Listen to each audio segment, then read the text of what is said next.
Some miracles don't make a sound. They don't appear on a grand stage or make the evening news, but they quietly change lives, arriving like a whisper at the perfect moment.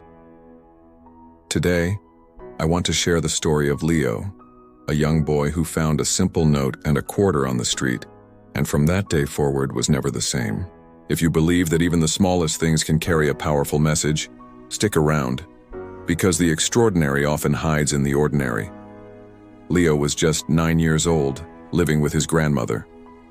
One afternoon, walking to the bakery with his head hung low, he felt completely invisible. His father had recently left, and a heavy sadness followed him everywhere. But as he rounded a corner, something on the pavement caught his eye. It was a coin, a single quarter, with a small folded piece of paper tucked beside it. He picked them both up. Curiosity got the better of him, and he carefully unfolded the note. The handwriting was simple, and the message was direct. You are seen. You are loved. God has plans for you. Jeremiah 29:11. Leo stood frozen for a moment, reading the words over and over. A slow smile spread across his face. He clutched that note like a treasure, the most valuable thing he owned. From that day on, something shifted inside him. Leo started writing notes of his own. He would copy verses from his grandmother's Bible, fold them into tiny squares, and leave them for others to find. He'd hide them on park benches, tuck them into bus seats, and slip them inside books at the school library. He wanted to pass on the feeling that someone, somewhere, cared. Soon, the miracles started to ripple outward. A classmate, his eyes red from crying, pulled Leo aside one day. He said he'd found a note in his pencil case on a night he was planning to hurt himself. That small piece of paper changed his mind. A teacher shared that she found a note on her chair, a message that prompted her to start praying again after years of feeling distant.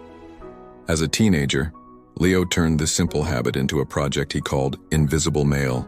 He gathered friends, and together they wrote and distributed messages of hope all over the city. They left notes under hospital pillows for the sick and hid them inside donated books for those in detention centers, spreading light into forgotten corners.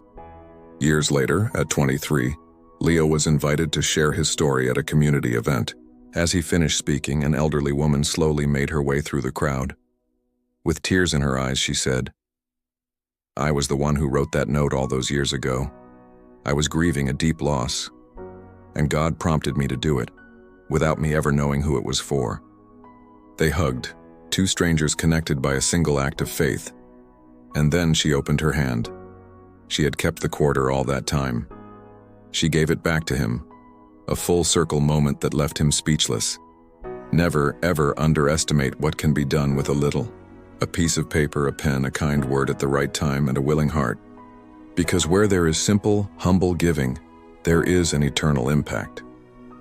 If this story sparked something in you, please share it with someone who might be doubting the difference they can make. Like this video and comment below. I want to be a note in someone's life. And don't forget to subscribe for more stories like this, because sometimes it all starts with a single coin and a message from heaven. Thank you for watching.